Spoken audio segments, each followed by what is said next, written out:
Hello everyone, welcome to Shriram IAS. Myself Shiva Shankari, alias Shiva Ignatius.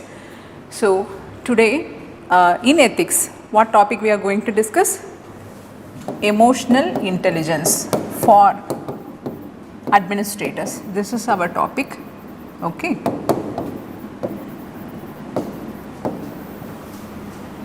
So there comes a word called emotional intelligence. Before going into the topic, you should know what is emotional intelligence. Okay. So I can define emotional intelligence as a way a person try to understand, that means to be aware of his own emotions, okay, as well as the emotions of others, and trying to control or manage his emotions and utilize it in the right place. Okay, manage or control one's own emotions. All this we can put in the name of emotional intelligence. Okay, so I can make a diagram like this. There are a lot of components for emotional intelligence. Okay, but the most important three component only I am using here. One is emotional awareness. Okay. Second, emotional management. Third, emotional harness. Emotional harness. Okay. See, although there are a lot of components given by lot of thinkers, I am going to use these three components. That means how well a person is aware about his own emotion as well as the emotion of others, okay, and how well he is able to manage and control his emotions, and how well he is able to utilize that emotion in the proper way, right. So this is very important for his workplace, family, etc. This all together we call this as emotional intelligence. Okay, I am writing in the full form here, emotional intelligence. Short form I am writing as EI. Okay, I am using as EI instead of writing emotional intelligence, such a lengthy word. I am using EI here for you. So these are the components. So we are saying that a person has to be aware of his emotion, has to be able to control and manage other people's emotion. So what are this called as emotions? That's the question. So there comes another question for you. So what are called emotions? So see, you are waiting in a long queue in the hostel. Many of us would have experienced this. They are giving a favorite food. So we are waiting for our turn. Suddenly, like when our turn arrives or before our turn, that food gets over. You say no, next time. So you feel like beating them and punching them, but we cannot do that. We get that feeling, that we always call as feeling, but it's not feeling, it's emotions, the one which is triggered inside us, so which is expressed throughout us, not only through words, through our actions in our body. So that is called emotion. We can give lot of examples like that. So these emotions are what? That's a question. So emotions are psychobiological. I will tell like this. If I am a psychologist, I will say emotions are psychobiological adaptation mechanism. Okay, it's a psychobiological adaptation mechanism that a human undertake when he is facing an environmental emergency, environmental problems. So when he is facing a problem, he undertakes this adaptation mechanism through emotions. Emotions arise from the subcortical region of brain called as amygdala. If you are a medical student, definitely you are aware about this. Science student, you are also aware about it. It is called amygdala, which is in the subcortical region of our brain. From there, a group of cells, there only emotions arise. So it is a neurological reaction. I can say emotions are not simply feeling, it is neurological reactions along with which this is transmitted by the neurotransmitters, okay, neurotransmitters and hormones act on this. From the brain, the hormones are released and now the body starts reacting accordingly. So that's why emotions are much deeper, okay. But always we use emotions and feelings in an interchangeable manner. See why. Emotions is simply a connection of, it's a loose connection of events. I can say chain of loosely connected events. I can say like this, chain of loosely connected events where, see this,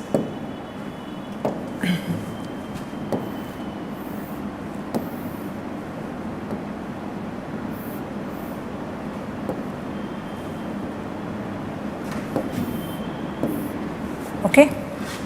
I have drawn a figure, please adjust with this. I need just 5 points, that's it. 1, 2, 3, 4, that's why I drawn it wrongly, but anyhow we can adjust, we can use this only, 5, okay. See this, emotion is consisting of lot of events, like starting from the stimulus, okay, stimulus, I told there should be a stimulus which has to trigger your emotion from the brain. There should be a stimulus, there comes feelings. So feelings are a part of emotion. Can you understand now? So that's why we are saying emotions and feelings are two sides of same coin, okay. So feelings comes from the neocortical region, it varies from person to person, but emotion will not vary from person to person. I also will have the same emotion, you also will have the same emotion. When you are going to exam hall, even if I am going, I will have the same fear, you also will have the same fear, right? So feelings. Third, I can say that apart from this, the motivation to act, okay, motivation to act. After this has occurred, the cognitive part also will take place. It will analyze the situation, it will see, okay, what is right, what is wrong. That means it is not like analyzing right or wrong. What it will do, it will just observe what is happening, and because of that only we are getting a feelings or a motivation, a urge to act towards that stimulus. And last, expressed action, okay, the action which is done, which is committed, the way you behave, the goal oriented behavior, I can say this is goal oriented behavior. All these together is called emotion, it is not a single term.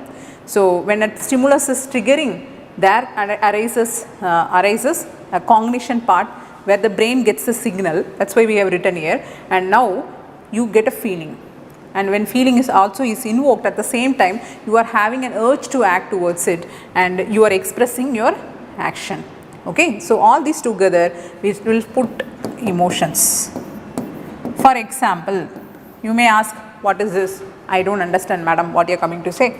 Yes, you and your friend are walking, you are going for trekking, let us consider like this. Suddenly a very beautiful animal comes in front of you. You are a normal person, you enjoy nature, but your friend is a journalist, okay, a photographer, let us consider like this. He wants to take photos of very beautiful animals and all.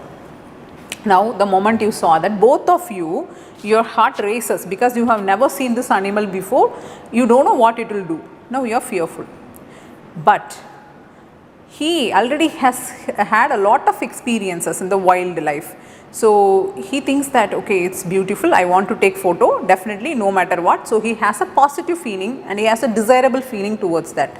But you are very much fearful, you think that I have to run away and you freeze there, okay. So this is a different kind of feeling you get, which is associated with your emotion, okay. So for example, I have made you, in order to make you understand, I have said this, and now you come back to emotional intelligence. See here, I already told emotional intelligence means you are trying to manage your emotions as well as trying to understand the other people's emotion also. Some people are very blunt, they doesn't even know what other people think, so they simply only insist what they like to do. So that's why nowadays in administrations the government itself is saying that please, we have checked your IQ, it's very good here, but what about your EQ? Where is your EQ? You don't have emotional intelligence at all in the workplace. You don't know how to manage your fellow employees, your colleagues. Please go and take coaching, go and take lessons related to emotional intelligence. Develop your emotional intelligence and come back. So that's why we are going to see how this emotional intelligence is required for an administrator. That is what we are going to see. Okay. So before that, you have to know this emotional intelligence. No, we said how well, this is a skill only, it is possessed by a person, like how you are having an IQ, intelligence quotient, it is also a skill. Okay, it can be developed also, you can also study it. So what will happen, a person with good emotional intelligence who possesses the skill will have certain character traits. Okay, what are those traits? See, a person with good IQ, he will succeed in whatever place he is. He will be the topmost person in that field. So what are the qualities this person have? He is self-aware about himself. Self-awareness is high in this person. That means what? He knows what is the strength about him, what is the weakness about him, everything he understands very clearly, including his emotions, when he will get this type of emotion. Many of us doesn't know that. We suddenly become very angry, and whoever talking to us, go here, I feel very bad, I don't want to talk to you. Thing is that you don't even know that you are hungry, your tummy wants food, you doesn't know that. You just keep on shout at other people when you crosses 1 p.m. in the afternoon, lunch break has come, but I am not taking lunch. So you have to be aware about yourself first of all, then self-confidence will increase. When your awareness is higher, the confidence level will go high. I know who I am.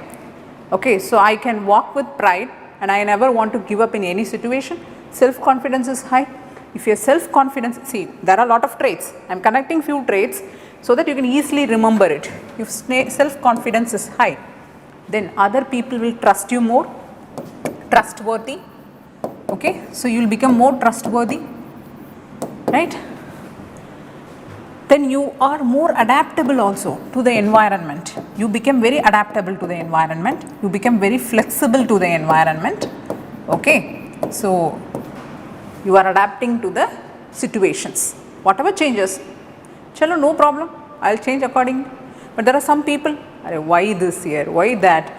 Still now I was doing things like this, but now I have to go digital, I don't know anything about it. So that's always complaining. Adaptability and flexibility will be higher in person who is having emotional intelligence. Then these people will always be committed in their work, commitment, okay. They are committed to work or life, some people, they do have commitment. They are always optimistic in character. They will always look for some chances to derive solutions, not complain about the failure. So optimistic in character, and their tolerance level towards other diversity or diverse people will be higher. They are able to tolerate everything. Okay, fine. See, I cannot see everyone in my own lens. If I am able to acquire something in 1 hour, there is some person who doesn't even understand, able to grasp. He needs almost 4 or 5 hours to understand the concept. Chalo, that's him or her, this is me. I have to be very calm and quiet and make him understand. Okay, so that is tolerance level will be higher. And the skills, social skills like empathy. Okay, empathy, putting oneself, this is all separate topic you will be studying. Okay, in your syllabus you have this in your 3rd unit. So empathy is a social skill, that considering yourself in other person's place, and your colleague is coming late to office, then you're saying daily रोज आप इधर problem है आपके पास, क्या हो गए? Every day you are committing this mistake, every day late. You don't know what is happening in his family. You don't know what is his condition, why he is coming late daily. You should first inquire what is going on. Then you have to use emotional intelligence at that place instead of scolding him. You know? So these are some of the skills a leader has to possess. Empathy, right? Then I can also say that, you know, my Hindi is very bad, so don't take it wrongly. And you know, leadership skills, and before that I can put up some more skills also for you. The communication skills, okay, communication skills like I can say the persuasion, social influence, okay. So these are some skills. You are able to influence others better than the person with low you know, emotional intelligence. You are able to persuade others in the proper way. So communication skill is higher for you. And your leadership skill, I'll use it another pen, otherwise it will get mixed up. So your leadership skills also increases, leadership, okay. So then I can say you are able to be a change catalyst, you are able to change and lead others. There comes leadership skill, okay. And if I want to add, I can also add conflict management. You are able to manage conflict in a constructive manner. This, I hope, if you are a public administration student, you would definitely have studied about Mary Parker Foley. She is a thinker. She spoke about the constructive conflict management. So you should know how to constructively solve the conflict. You should not hide the conflict, you should resolve it. So that way you are going to bring in collaboration and coordination inside the team and building the team capability. Okay, so these are some of the trait emotionally intelligent person will possess. Now if this person who is having this emotional intelligence will have these kinds of character. See, in UPSC questions are coming last 3 years continuously. There were questions from positive attitude. You know, optimism is a part of emotional intelligence only, although we have attitude unit separately, okay. But whenever you are trying to answer these type of questions, because questions itself is asked in an interconnected manner only, from one topic to another they are connecting the topic and then they are asking a question. So when you are writing an answer, you should use these words there, okay. So they always ask about the positive attitude person, how he behaves you know, in the workplace, at the workplace, with others, and how to develop positive attitude. If you take your question paper 2022, 2021, 2019, repeatedly you will be getting question like that, okay.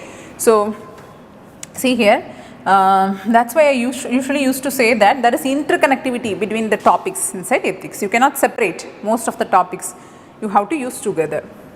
So now we come to the topic. What is our topic? Emotional intelligence for administrators. Why an administrator has to have emotional intelligence?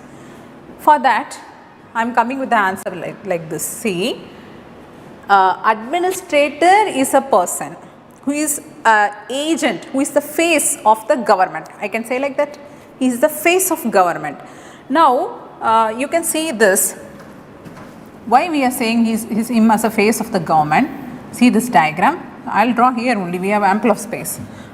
So see this diagram. That here are the policy makers. We can call them as policy makers. Okay. Here are the people who are there in the grassroots level, okay, the common man who is getting benefit from the government.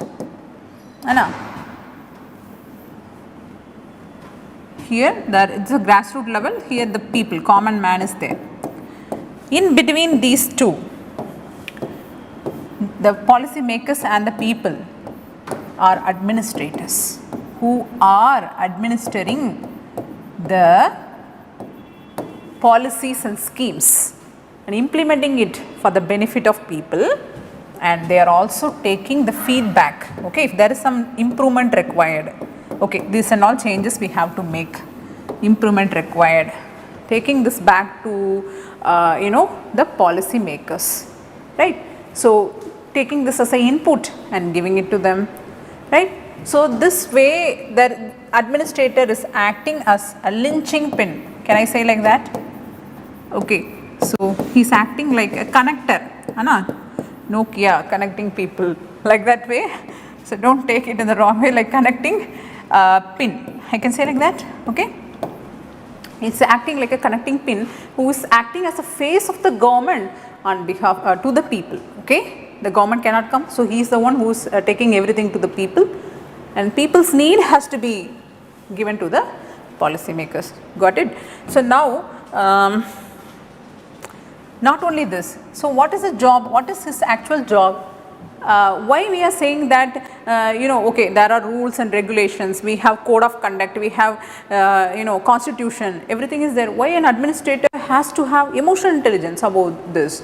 So there comes a doubt, that comes a question in all of us mind. So now I am going to that section. See here, I am going to say that before independence, the job of government, that is the duty of government. Before independence, who was there? British was there. Their only aim was to collect revenue. I have to put revenue first, not law and order, but I have done it, so I will do it this way. So they will provide law and order, they will collect revenue from people. So the government job is to do that. The administrator, who is the face of a government, will also involve in law and order action. He is very strict. He follows rules and regulations in order to collect money, and he cannot go and sit in your house and eat. He has to be very strict with you because he needs money from you, he has to collect it. But after independence, this is before independence. Then see, after independence, this is after independence and before LPG era, you can take like that, before LPG era. So around 1991, no, here the government started providing welfare to the people. Government became welfare state. There it was a police state. Here it became welfare state, that is welfare providing. Apart from law and order, apart from revenue collection, okay, the government also started providing the other started entering into other field like infrastructure, education, etc. Okay, I can give. So all welfare activities was done by government. So again, the administrator, who is face of the government, has to employ himself in providing these welfare activities to the people. Okay. Then what happened after LPG era? This is after LPG era, after 1991, let us take like that, after LPG. They thought, why government has to go everywhere? No, government is single. Government has to go for infrastructure, government has to go for education, government has to go for tourism, everywhere government. Why? So they opted that there should be another person in the PPP mode, where Arjun Sengupta committee was talking about the memorandum of understanding. Here, public-private partnership. That is what we have written as PPP, public-private partnership. So they said, conditional funding. This is a long story. In economy, you would have studied about it, that conditional funding came inside. When you started taking conditional funding from IMF, they came up with certain set of conditions. Okay, so they told that, like when you are taking this fund from us, you have to open your market for the global players, and also you should allow the private players also to do their work. Okay, only you should not go everywhere, you give space for private players. Okay, so then he gave PPP mode. So the government, instead of driving on their own, instead of roving on their own, they became an enabler. Okay, they started guiding people, guiding the private players, gave some space to private players, but regulated them. They regulated them, okay, this way you have to. They frame rules and regulation and regulated them. So the administrator's job is not only to look after common man, but also the private players. Like this, the role got enlarged and expanded. And after, now at present, after 2000 itself, after, especially in the 21st century, let us take like that. Now we are talking about PPP mode because of a term called as good governance. Okay, this is another important topic for you, good governance. So where people participation is one important factor. So people, public, private partnership. That means common man, government, private, all has to act in a collaborative mode along with the civil society organization. Everyone has to participate. So now there comes a more role. The role got enlarged. So here the government is an involver. Apart from regulator, it became an involver. The role got expanded. The administrator role also expanded. So now he has to communicate with the people more than what he did previously. Previously, his only role is to make the people, to implement the policies or scheme to the people and to know their mind. But now he has to involve them and implement the scheme. So now the role got increased, responsibility got enlarged, okay, and accountability got expanded. So like we can say different terms we can bring here. So that is why we are asking that an administrator, in spite of simply sticking to strictly following rules and regulation, he has to go for emotional intelligence. He has to apply emotional intelligence, okay, when he is trying to serve the public. Okay, this only HOTA committee also recommended in that proactive approach is required by the administrator. How a proactive approach will come? You have seen this, no? The qualities of person with the emotional intelligence, like he has to be a change catalyst. He has to get down from his chair, go to the people, engage with them, talk to them, know their mind, okay, and you have to have leadership skills as well as you should have tolerance and empathy above all. Then only you will be able to mingle with the common man, okay, right? So this way, that's why we are saying emotional intelligence is a required component of a civil servant, and a civil servant with the emotional intelligence, what and all positive things he can do, that he will have amicable work environment, friendly work environment, okay. So he will create a team. First of all, you can say this is the first point. You will have a positive attitude towards work, okay, positive attitude. You would have seen you would have read lot of examples, okay, where the administrator is having a problem with people or sometimes misbehave with the people, the police officers especially.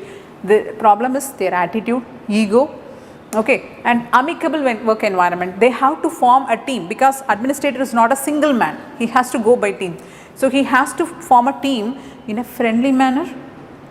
A friendly team has to be there, then only the team collaboration and cooperation will be higher and the team capability will be increased.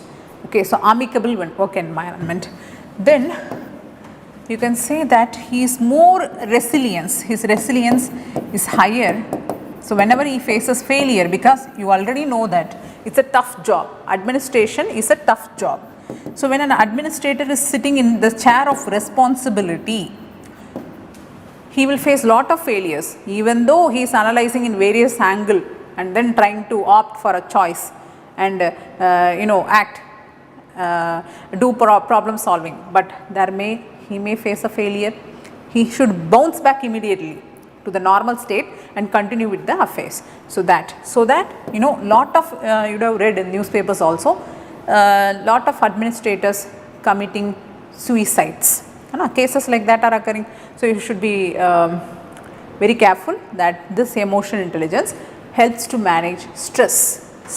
It increases stress tolerance, which the work gives. Okay, right? Then his innovativeness will increase. Lot of examples are there, like many administrators who came up with new schemes for the people, for the benefit of people.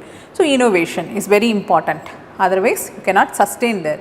You are there to serve the people, the needs of people. So innovation is very important. Okay, same way your leadership skills get increased. Okay, then your empathy skills, like empathy, gets increased. Okay, so like this we can say these are some of the adorable qualities administrator can possess by having a very important skill called emotional intelligence. Okay.